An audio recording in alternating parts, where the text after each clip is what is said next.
안녕하세요, 변호사님. 예, 반갑습니다. 오늘도 또 사건을 가지고 여러분들과 함께 나눠보겠습니다.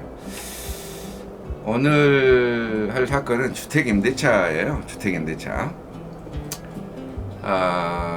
이 사건은 이제 연도를 생략을 하고 날짜로 이야기를 해줄게요. 여러분들 그 임대차에 있어서 임대차는 그 민법 618조에 의하면 그 임대인은 사용 시키하고 임차인은 뭐 차임을 지급함으로써 그 효력이 생긴다 이렇게 돼 있거든요. 근데 어때요? 그 임대차에 있어서 그 주인하고 임차인 관계는 그 채권 관계예요? 물권 관계예요? 어떻게 알고 있어요? 채권 관계예요. 그러니까 임차인은 임대인에 대해서 사용하게 해달라고 하고 차임을 지급하는 겁니다. 그럼 집주인이 바뀌면은 새 주인한테는 임차인이 뭔가를 주장할 수 있나요, 없나요? 원칙적으로? 그건 계약에 따라. 그게 아니고 일단 임대차라면 새 주인한테 주장을 못 해요. 왜냐하면은 임차인이 갖는 채권은 그 채무자에 해당하는 그 주인에 대한 권리에 불과하거든요. 근데 새 주인이 생겼으니까 새로운 소유자한테는 주장을 못 해요. 그러니까 이런 걸 뭐라 하냐면은 그 매매는 임대차를 깨뜨린다 이런 이야기를 하거든요. 매매에 의한 소유권 이전은 기존의 임차권자를 명도 청구할 수 있다. 명도 청구할 수 있다. 비워라 할 수 있다라는 거예요. 근데 이게 이제 이런 식으로 되면은 뭐 토지 임대나 뭐 이런 경우는 몰라도 뭡니까 상가 주택 임대차나 주거용이나 또 상가 건물 영업용이나 이런 건 보호해야 될 필요성이 있어가지고 주택 임대차 보호법과 상가 건물 임대차 보호법이 생겼어요. 이제 제가 말씀드리려고 하는 것은 주택 임대차 보호법에 있어서의 임차권의 대항력 이야기를 하려고 하는 거죠. 자, 연도수도 말해주죠. 95년도 8월 11일 날 서초동에 한 아파트에 이제 입주를 하게 됐어요. 새 집입니다. 새 집. 조그마한 아파트인데, 근데 요게 이제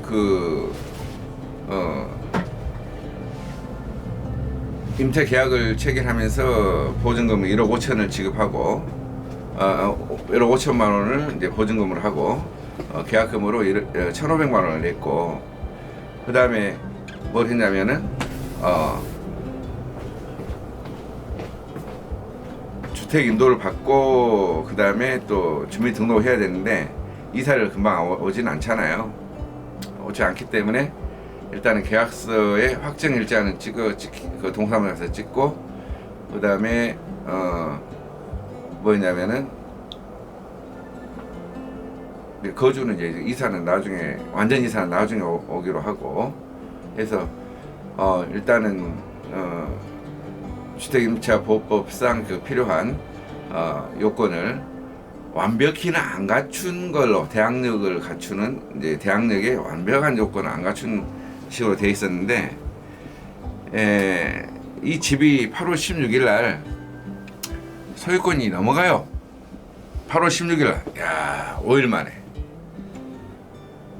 야, 그리고 8월 25일 날 새 주인은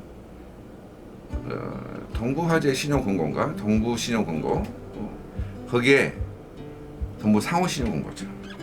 거기에 저당권을 설정을 해가지고 돈을 옛날 돈으로 1억 2천을 끌어 쓴 것 같아요.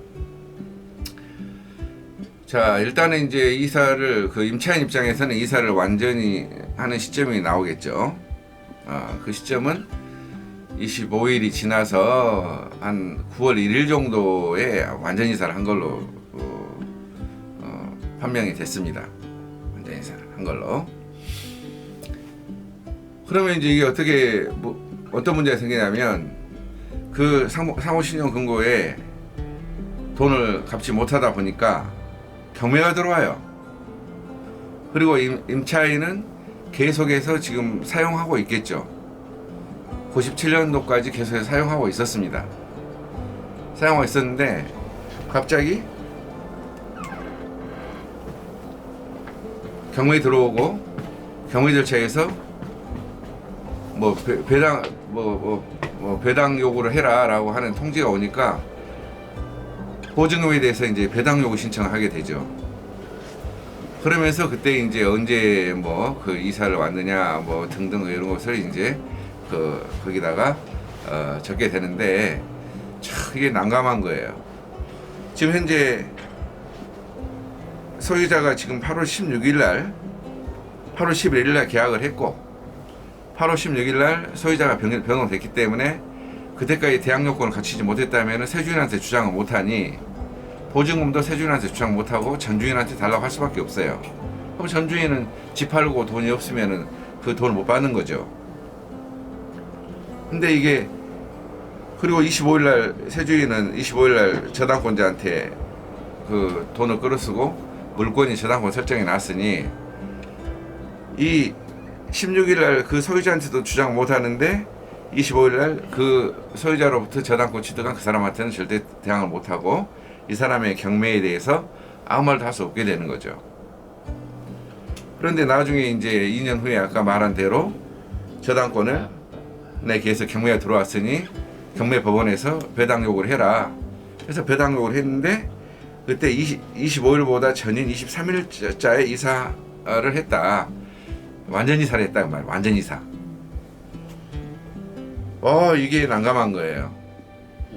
자, 제 입장에서는 그래 그 당사자의 주장대로 당사자가 이제 이사를 이때 했다고 하니 23일에 그 대항 요건을 갖췄기 때문에 대항 요건은 세 가지인데 이사 와야 되고 그 세 가지 임대차 이사 와야 되고 그 다음에 확정일자를 받아야 되는 이런 내용이거든요.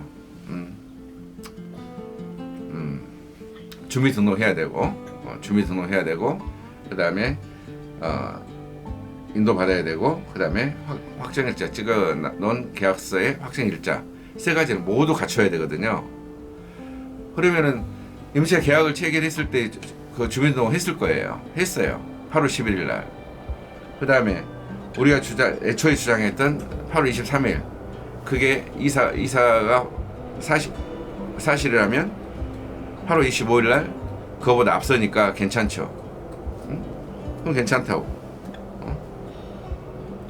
근데 언제 점유를 했느냐 이거야. 언제 점유가 뭐예요? 이사죠. 근데 이사가 결국 그 뭐 비 오고 어쩌고 비가 내리고 있었다 어쩌고 했는데 비 온 날은 23일이 아니라 9월 1일이에요. 저는 이거 아니다 이거야.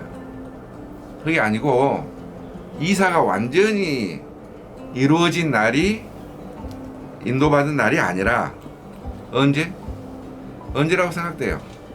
점유라는 개념은 인도받았다는 개념은 이 목적물에 대한 현실적 지배의 이전을 말하거든요. 현실적, 사실적 지배.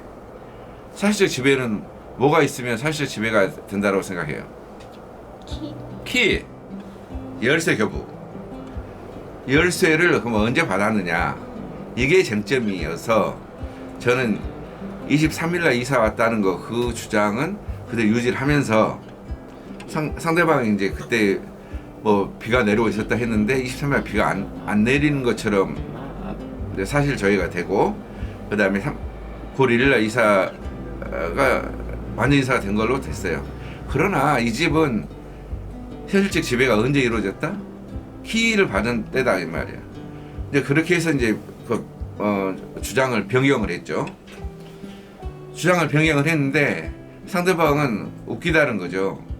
아니 이게 지금 집 주인이 임대하면서 전 임대 보증금의 10분의 1에 해당하는 1,500만 원 받고 누가 키를 주느냐 이거지. 응?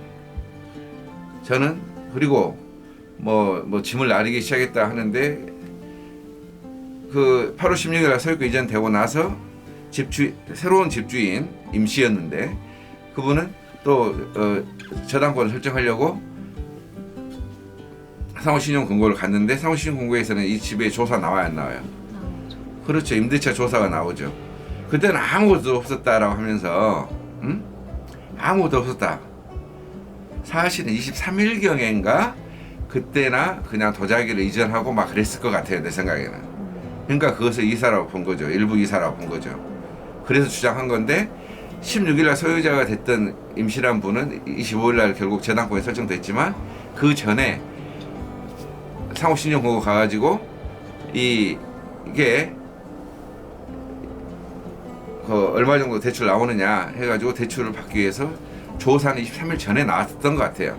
그러니까 그때까지는 아무런 어떤 그 뭐랄까 도자기 이전한거나 일부 이사한 흔적이 없어요. 자, 저는 그 당시에 그 민법을 가르치는 입장이었고, 그 다음에 책을 쓰고 있던 다수의 변호사님들도 저한테 다 자기 자녀들 좀 교육해 달라고 부탁했던 그런 시점이었기 때문에 뭐라고 했냐면 8월 11일이 바로 현실인도다. 왜? 키를 받았으니까 그건 입증을 해야 될 거 아니에요. 자, 증인을 통해서 입증했지만 입증이 실패로 돌아갔어요. 왜? 그것은 당사자들끼리만 하는 거거든. 근데 어떤 면에서 했냐? 자, 우리는 이 집이 빈집이다 그거야. 빈집이기 때문에 집주인 입장에서는 빨리빨리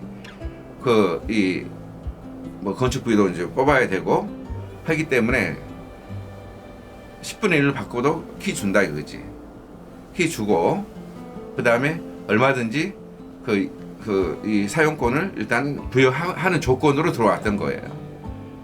건축업자 입장에서는 또 공사비 받아야 되는 거고 해서 이렇게 하는데 상대방의 태평양 소속 변호사는 우리의 주장이 체현하기까지 하다. 임대 조사 시에 아무것도 없었는데 그러나 16일 날부터 23일 또 25일 사이에 자기들은 16, 17, 18경에 임대 조사를 왔다 그거예요. 그래서 저당 설정 25일 날 된 거고. 근데 우리는 키를 받아가지고 현실적 지배권을 이전 받고 그 다음에 23일 날은 그렇게 일부 이사를 했고 완전 이사는 그 일을 했다 이거지. 그러한 어떤 엄청난 어떤 이 사건 저로서는 크게 기가를 올렸던 사건입니다. 그래서 당사자한테 크게 도움이 됐고 당사자가 사실 가족입니다. 그래서 아주 도움이 됐던 사건이라 한번 주택임대차 보호법에 대해서 말씀드렸고 3조하고 그 다음에 8조에 대항력과 그 다음에 보증금의 우선 변제권의 요건이 나와 있어요. 보증금의 우선 변제 요건이 뭐라 했죠? 주민등록하고 그 다음에 인도받고 그 다음에 전입신고하고 임차 계약서에 확정일자 찍는 거 세 가지를 모두 갖춘. 근데 우리는 언제 다 갖췄어요? 8월 11일 날 다 갖췄다고. 근데 8월 25일 날 저당권자 들어갔고 23일 날 갖췄다 하더라도 8월 16일 날 소유자가 바뀌었기 때문에 23일 가지고는 될 수가 없는 거. 그래서 8월 11일로 주장해서 승소를 했습니다. 우리 같이 박수. 자, 잘 들으셨죠? 네. 수고했습니다. 감사합니다.